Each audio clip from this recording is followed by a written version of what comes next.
The story of Goldilocks and the Three Bears is certainly one I remember from childhood. I can't possibly forget about that girl who dared to steal porridge and was picky about it.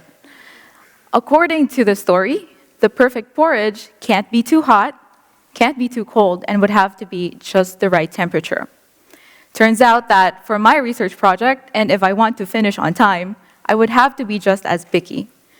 Instead of making porridge for Goldilocks, I'll be making contrast agent particles that are just the right size, and they will be intended for use in mice. I intend to image their bloodstream with a technique that's called computed tomography. It's basically 3D X-ray imaging. X-rays, however, cannot tell the difference between blood and surrounding soft tissue, so contrast agents are needed.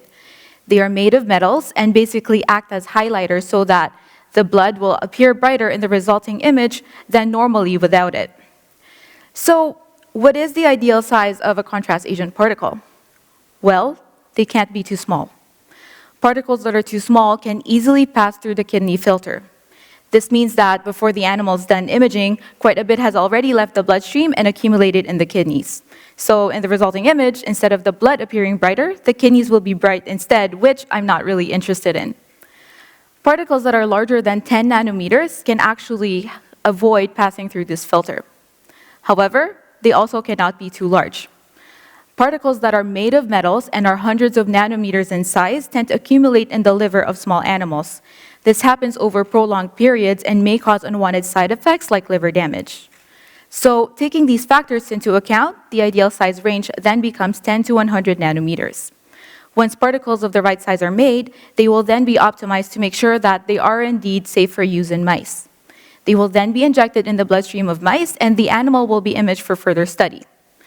I'm doing my study in mice because several human disease and conditions can be replicated in this animal.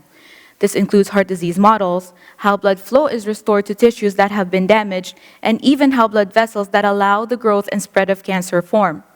All of these applications require imaging of the bloodstream and may therefore benefit from a contrast agent that is optimized for use in mice. Gaining information in mice may allow us to gain information about the human conditions as well. It may even perhaps help us formulate possible prevention and treatment in humans. I hope to contribute to our knowledge about blood pool processes by making contrast agent particles that are not too big, not too small, and are just the right size. Thank you.